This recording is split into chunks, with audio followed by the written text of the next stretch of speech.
There are certain types of silence that carry more weight than any scream could ever hold. The silence in my father's study on the night he signed away my inheritance was one of those rare and suffocating moments where the air itself seemed to betray me. I remember standing just outside the heavy oak door with my hand frozen on the brass handle, while the muffled voices of my father and my older brother drifted through the crack like smoke from a fire I could not yet see. They were not arguing or raising their voices in anger, which somehow made the betrayal feel even more deliberate and cold. The conversation was calm, transactional, and frighteningly clinical as they discussed the legal mechanisms that would transfer the family business entirely into my brother's name before my father's health declined any further. I had spent the last 8 years of my life working 70-hour weeks to keep that business alive, while my brother traveled the world on the company credit card and called it networking. I did not burst through the door to confront them because I understood in that moment that rage would only make me look unstable and give them the excuse they needed to justify what they had already decided. Instead, I turned around and walked back down the hallway with my heart pounding so hard I thought my ribs might crack, knowing that the family I had sacrificed everything for had just erased me from their future without a second thought. I knew then that I would not fight them in that room or beg for fairness or appeal to some non-existent sense of loyalty. I would wait, I would watch, and I would let them destroy themselves with the very thing they had stolen from me. My name is Callista Thorne, and I am 34 years old. I was raised in Portland, Oregon, in a family that built its reputation on ethical manufacturing and treating employees like extended kin rather than disposable labor. My father, Richard Thorne, had inherited a small metalworking factory from his own father and spent 3 decades transforming it into a regional powerhouse that supplied custom industrial components to aerospace and automotive companies across the Pacific Northwest. I grew up believing that hard work and integrity were the twin pillars that held up our family name, and I dedicated my entire adult life to proving I was worthy of carrying that legacy forward. I earned my degree in industrial engineering and returned home immediately after graduation to work on the factory floor alongside the machinists and welders who had known me since I was a child. I did not start in management or demand a corner office simply because my last name was stamped on the building. I learned how to operate every piece of equipment, troubleshoot every machine malfunction, and earn the respect of the workers who would eventually be asked to follow my leadership.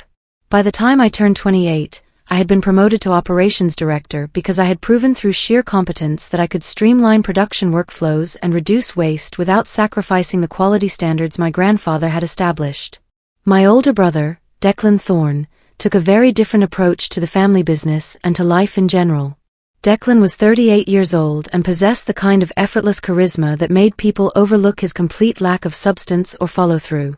He had spent his 20s bouncing between expensive graduate programs in business and marketing that he never finished, always returning home with another excuse about why the curriculum was not challenging enough or the professors did not appreciate his vision.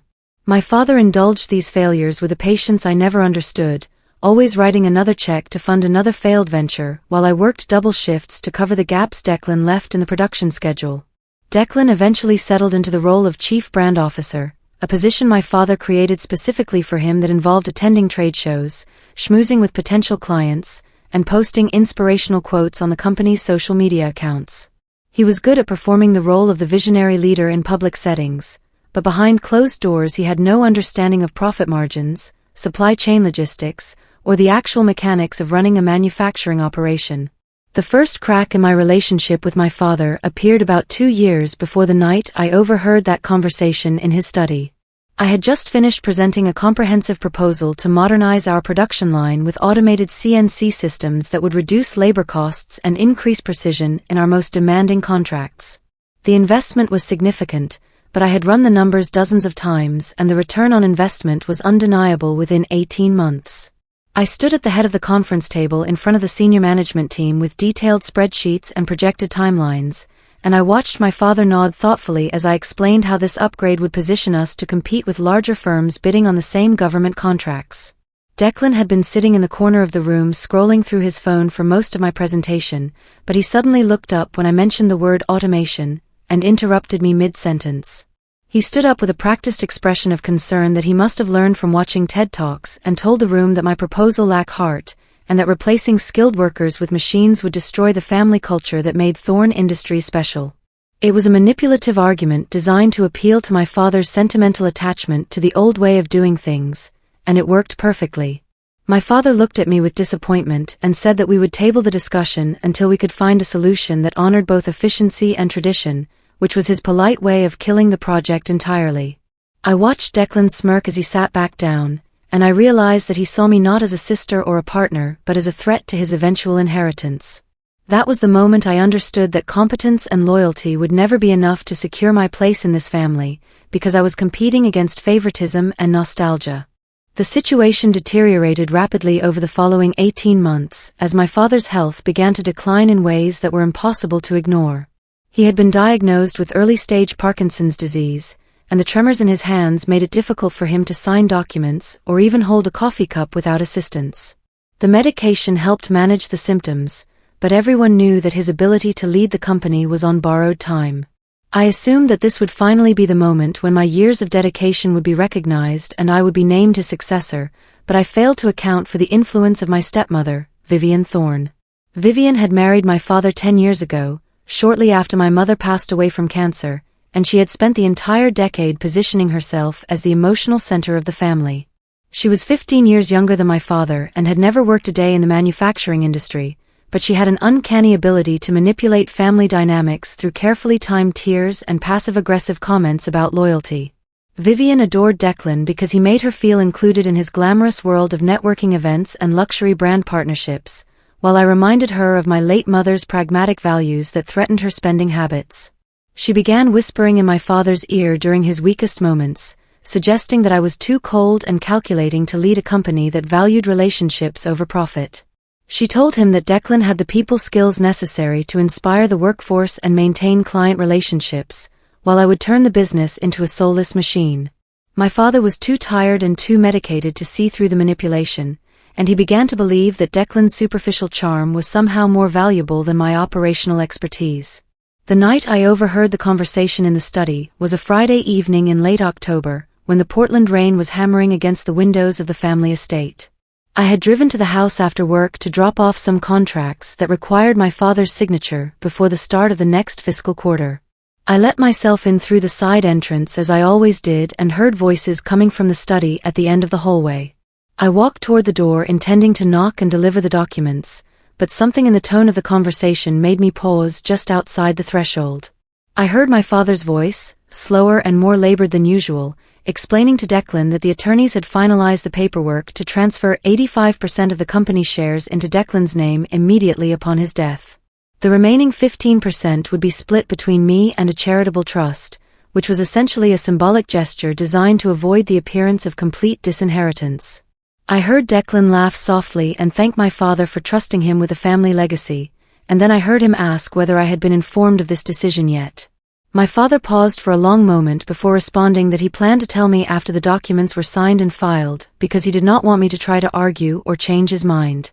He said that I would understand eventually that this was for the best, and that I could continue working as an operations manager under Declan's leadership if I chose to stay.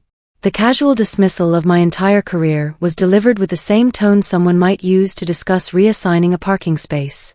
I did not make a sound as I backed away from the door and walked out of the house into the cold rain, but something fundamental shifted inside me that night. I realized that I had been playing by rules that only applied to me and that my father had never intended to reward my loyalty with equality. I spent the next 3 weeks moving through my daily routine at the factory like a ghost, maintaining the same level of efficiency and professionalism while my mind worked through the implications of what I had overheard. I did not confront my father or Declan because I knew that any emotional outburst would only confirm Vivian's narrative that I was too volatile to lead. I also did not quit or sabotage the operations because I understood that my value to the company was the only leverage I had left. Instead, I began documenting everything with the meticulous precision of someone building a legal case. I made copies of financial records that showed the steady decline in profitability during quarters when Declan was given control of major client negotiations. I saved emails where Declan had ignored my warnings about cost overruns on his marketing campaigns that produced zero measurable results. I recorded every instance where I had personally intervened to save contracts that Declan had nearly destroyed through incompetence or negligence. I was not planning to sue my family or take them to court because I knew that would be a Pyrrhic victory that would destroy the business entirely. I was simply creating a detailed record of the truth that I could deploy strategically if the situation required it. I also reached out quietly to a few contacts I had developed over the years in the industry, letting them know that I was exploring new opportunities without explaining why. I wanted to keep my options open because I suspected that staying at Thorn Industries under Declan's leadership would be a slow professional death. The official announcement came during the annual company meeting in mid-December, just 6 weeks after I had overheard the conversation in the study. My father stood at the front of the room with Declan beside him while the entire workforce of 150 employees gathered in the main warehouse bay that had been decorated with holiday lights and folding chairs. My father's hand shook visibly as he gripped the microphone, and his voice cracked with emotion as he explained that his declining health required him to step back from daily operations. He praised the loyalty of the workers and the strength of the Thorn family legacy before announcing that Declan would be taking over as CEO effective immediately, while I would remain in my role as operations director to ensure continuity. The applause was polite but restrained because most of the workers knew who actually kept the factory running, but no one dared to question the decision publicly. I sat in the back row with my arms crossed and my expression carefully neutral, while Declan delivered a speech about honoring tradition and leading with heart. I watched several of the senior engineers and floor supervisors glance in my direction with expressions of confusion and concern, but I simply nodded once to let them know I was not going to cause a scene. After the meeting ended, my father approached me near the exit and placed a trembling hand on my shoulder. He looked at me with watery eyes and said that he hoped I understood this was not a reflection of my abilities, but rather a decision based on what he believed was best for the family. I looked at the man who had raised me and taught me the value of hard work, and I felt absolutely nothing. I told him I understood completely, and then I walked out to my car and drove home in silence. The next 6 months were a masterclass in controlled observation as I watched Declan systematically dismantle everything our family had built over 3 generations. His first major decision as CEO was to implement a flashy rebranding campaign that cost $200,000 and involved hiring an outside marketing agency to redesign our logo and website. The new branding was sleek and modern but completely disconnected from the industrial aesthetic that our blue-collar clients actually respected and trusted. Declan insisted on hosting expensive launch events at trendy downtown venues to unveil the new look, but the only people who attended were his personal friends and social media influencers who had no connection to the manufacturing industry. Meanwhile, I continued managing the actual operations and quietly fixing the problems that Declan's vanity projects created. He had promised several key clients that we could deliver custom components on an accelerated timeline without consulting me about production capacity, which forced my team to work mandatory overtime for 3 consecutive months. The workers were exhausted and morale was plummeting, but Declan was too busy attending leadership seminars in San Francisco to notice or care. I did not complain or push back because I wanted him to feel fully confident in his authority, while I documented every single mistake for future reference. The breaking point came in late spring when Declan made a catastrophic decision that threatened to bankrupt the company entirely. He had been courting a potential partnership with a venture capital firm that specialized in disrupting traditional manufacturing through technology integration and outsourcing. Declan was seduced by the firm's promises of rapid expansion and national market penetration, and he signed a preliminary agreement that would give them a 40% equity stake in Thorn Industries in exchange for a $3 million capital injection. The contract included clauses that would allow the VC firm to restructure operations, which was corporate speak for mass layoffs and moving production overseas to cut costs. Declan presented this deal to the board of advisors, which consisted of my father, Vivian, our family attorney, and myself, as if it were a visionary masterstroke that would secure our future. I sat quietly at the conference table and listened to Declan's presentation, while my father nodded along weakly and Vivian smiled with pride at her golden stepson. When Declan finally stopped talking and asked if there were any questions, I calmly asked him if he had actually read the fine print regarding the restructuring clauses. He waved his hand dismissively and said that those were just standard legal protections and that we could negotiate the details later. I did not argue with him in that moment because I knew he would not listen, but I made a mental note that this was the decision that would ultimately destroy him. I left that meeting and immediately contacted 3 of our largest clients who had been with Thorn Industries since my grandfather's era. I did not badmouth my brother or disclose confidential information, but I did ask them a simple hypothetical question about whether they would continue doing business with us if our production was moved overseas and our workforce was replaced with subcontractors. All 3 clients gave me the same answer: They valued Thorn Industries specifically because of our domestic manufacturing standards and our experienced workforce, and they would immediately take their business elsewhere if those things changed. I thanked them for their honesty and filed that information away for later use. I also reached out to our family attorney privately and asked him to review the VC contract for any clauses that might violate the original terms of my grandfather's trust, which had established Thorn Industries as a family-owned entity with specific protections against outside control. The attorney was initially hesitant to go behind Declan's back, but I reminded him that his fiduciary duty was to protect the long-term interests of the company, not to enable my brother's reckless ambitions. He agreed to review the documents and get back to me within the week. The attorney called me 3 days later with news that confirmed my suspicions. The VC contract contained language that would technically trigger a clause in my grandfather's trust requiring unanimous family approval for any transfer of majority control to outside investors. Since I held 15% of the shares and had not signed off on the deal, the contract was legally unenforceable unless Declan could either buy out my shares or prove that I was acting against the company's best interests. The attorney explained that this was likely an oversight on the part of the VC firm's lawyers who had not thoroughly researched our corporate structure, but it gave me a significant amount of leverage if I chose to use it. I thanked him for the information and asked him to keep this conversation confidential for now, which he agreed to do. I spent the next 2 weeks considering my options and weighing the consequences of each possible path forward. I could block the VC deal and save the company, but that would position me as the villain in Declan's narrative and likely result in him trying to force me out entirely. I could stay silent and let the deal go through, which would preserve my relationship with my father but destroy the business and put 150 people out of work. Or I could wait for Declan to publicly commit to the deal and then reveal the legal obstacle at the last possible moment, forcing him to confront his own incompetence in front of the entire family and the VC firm. I chose the third option because it was the only path that gave me control over the outcome. I waited until Declan scheduled a press conference at the factory to officially announce the partnership with the VC firm, which he planned as a media spectacle complete with local news cameras and a catered reception. He sent out invitations to all the employees, key clients, and industry contacts, positioning the announcement as a historic moment in the evolution of Thorn Industries. I RSVP'd that I would attend and even helped coordinate the logistics of setting up the presentation space in the warehouse, which made Declan believe I had finally accepted his leadership and was getting on board with his vision. The morning of the press conference arrived with perfect weather and high expectations, and Declan stood at a podium in front of a professionally designed backdrop with the Thorn Industries logo and the VC firm's branding side by side. He was wearing an expensive suit and his most confident smile as he began his prepared remarks about innovation and growth and the future of American manufacturing. I stood off to the side near the back of the crowd with my arms crossed and my expression neutral, while I watched him bask in the attention. He was about 10 minutes into his speech when he made the mistake of opening the floor to questions from the audience, which included several of our longtime clients and a few local business reporters.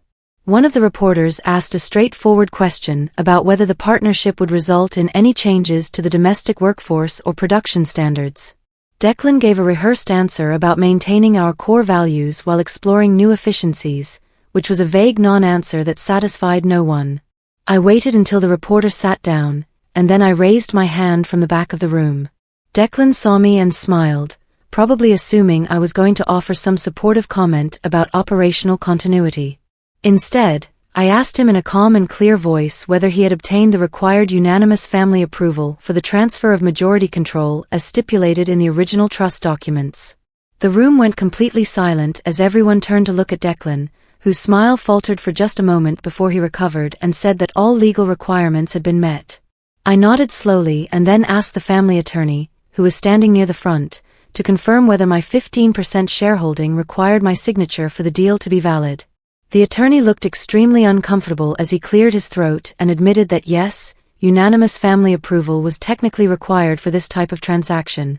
Declan's face went pale as he realized what was happening, and I could see the representatives from the VC firm leaning over to whisper urgently to each other. I did not smile or gloat as I walked toward the podium, while every camera in the room tracked my movement. I stopped a few feet from Declan and spoke directly into the microphone so everyone could hear. I want to be very clear that I have not signed off on this deal, and I have significant concerns about the restructuring clauses that would gut our workforce and outsource our production. If this partnership moves forward without addressing those concerns, I will exercise my right to block the transaction and protect the legacy my grandfather built." The reporters immediately started shouting questions, and the VC representatives stood up to leave in obvious frustration. Declan tried to salvage the situation by calling for a brief recess, but the damage was done. The press conference collapsed into chaos as clients and employees surrounded me asking whether their jobs were safe, while Declan stood alone at the podium looking like a man who had just been publicly humiliated. I answered questions calmly and assured everyone that my priority was preserving the company's values and protecting the workforce, which earned me nods of approval from people who had watched me work beside them for years. By the time I left the building an hour later, my phone was flooded with messages from industry contacts who had seen clips of the press conference online and wanted to know if I was interested in new opportunities. The fallout from the failed press conference was swift and brutal for Declan's reputation. The VC firm withdrew their offer within 48 hours, citing undisclosed legal complications and a lack of confidence in the company's leadership structure. Local business media ran stories about the public dispute between the Thorne siblings, with most coverage painting me as the principled whistleblower who had saved the company from a predatory outside takeover.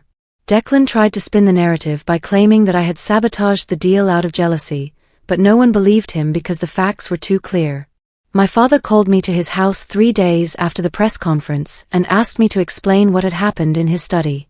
I sat across from him in the same room where I had overheard the conversation about my inheritance and calmly walked him through every detail of the VC contract, including the clauses that would have destroyed the workforce and violated the trust terms. I showed him the documentation I had been compiling for months that demonstrated Declan's pattern of incompetence and financial mismanagement. I did not raise my voice or show any emotion as I laid out the evidence, and I could see the realization dawning in my father's eyes that he had made a catastrophic error in judgment. He asked me why I had not come to him earlier with these concerns, and I looked at him without flinching and said, "Because you made it clear that you did not value my input when you decided to give everything to Declan without even consulting me." He did not have an answer for that. 2 weeks later, my father called an emergency board meeting and announced that he was reversing his previous decision regarding succession. He explained that after reviewing the facts and consulting with the family attorney, he had concluded that the company's future required leadership with operational expertise rather than just charisma. Declan was removed as CEO and reassigned to a non-executive advisory role, while I was promoted to President and Chief Operating Officer with full authority over strategic decisions. Declan did not attend the meeting because he had already submitted his resignation and moved to Seattle to work for a tech startup, unable to face the humiliation of being demoted by his younger sister. Vivian tried to protest the decision and accused me of manipulating my father, but he cut her off and told her that this was a business decision based on competence, not family politics. I accepted the position without any celebration or triumphant speech because I understood that I had not won anything. I had simply taken back what should have been mine from the beginning. If you've ever been overlooked by the people who should have believed in you most, or if you've watched someone less qualified take credit for your work, consider subscribing to hear more stories about quiet resilience.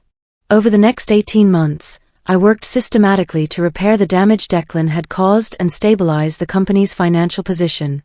I renegotiated contracts with our key clients and assured them that our domestic production standards would never be compromised. I implemented the automation upgrades I had proposed years earlier, but I did it gradually and with input from the workforce to ensure that no one lost their job in the process. I cut the marketing budget by 70% and reallocated those funds to employee training and equipment maintenance, which immediately improved both morale and productivity.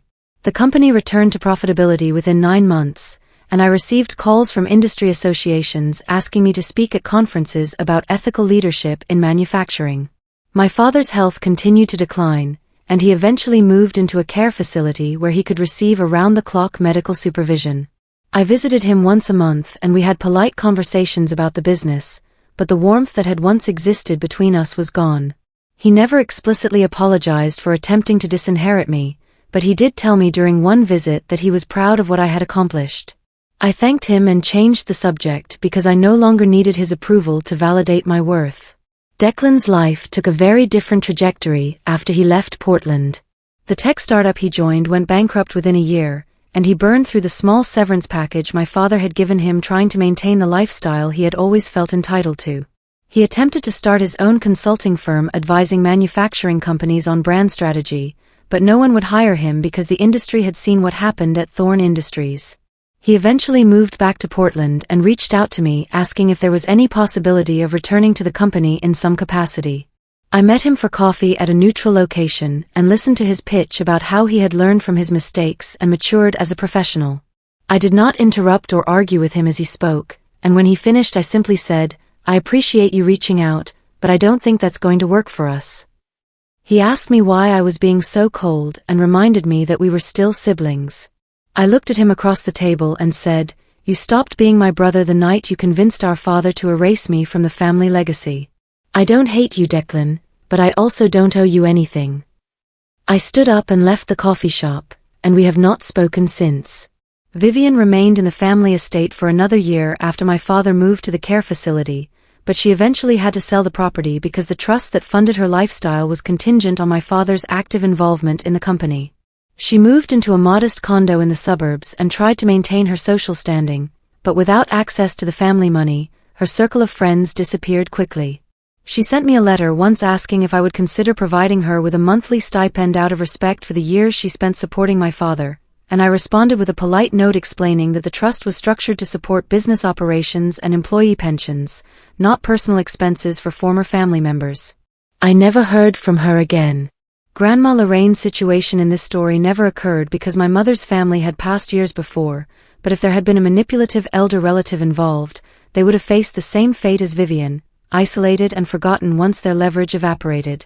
3 years after I took control of Thorn Industries, I received an unexpected call from a national manufacturing consortium asking if I would be interested in selling the company.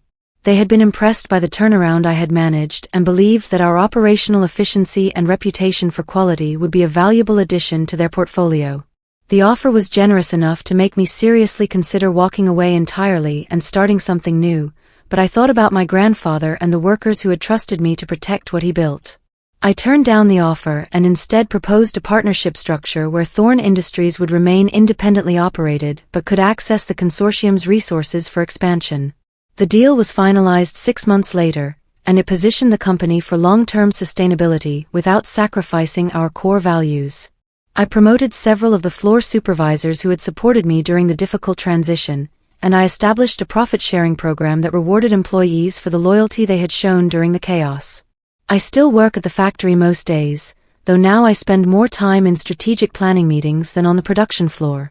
I drive the same modest truck I have owned for 10 years, and I live in a comfortable but unremarkable house about 20 minutes from the industrial district. I date occasionally but have not married or started a family of my own because I have learned to be content with solitude. I do not attend family holidays or maintain relationships with the relatives who sided with Declan during the succession fight, and I am entirely at peace with that decision. The silence in my life now is not the suffocating silence of betrayal, but rather the quiet satisfaction of knowing that I do not need anyone's approval or validation to know my worth. On some mornings when I arrive at the factory before sunrise, I walk through the empty warehouse and run my hand along the machines that my grandfather installed 50 years ago. I think about the night I stood outside my father's study and heard him casually discard my future, and I feel nothing but cold clarity. I did not fight them with anger or lawsuits or public tantrums. I simply waited for them to hand me the rope, and then I watched as they hanged themselves with it. The business is thriving, the workers are secure, and the Thorn name still means something in this industry. My father is in a care facility where he is comfortable but largely forgotten by the social circle that once envied his success. Declan is somewhere in the city working a middle management job and living in an apartment he can barely afford. Vivian is alone in a condo that smells like regret and broken ambition. I won nothing in this story except the right to live on my own terms. I feel no triumph and no bitterness, only the quiet certainty that I made the correct choice. Some people might say I should have forgiven them or given them another chance, but I have learned that forgiveness is not the same as reconciliation. I forgave them for being weak and selfish, but I also removed them from my life because I refused to carry their weight. If you have stayed with me this long, I appreciate you listening to a story that has no moral and no tidy resolution. I do not know if I did the right thing, but I know I did the only thing I could do and still respect myself. If any part of this resonated with your own experience, I would be grateful if you subscribe to see how others have navigated similar choices.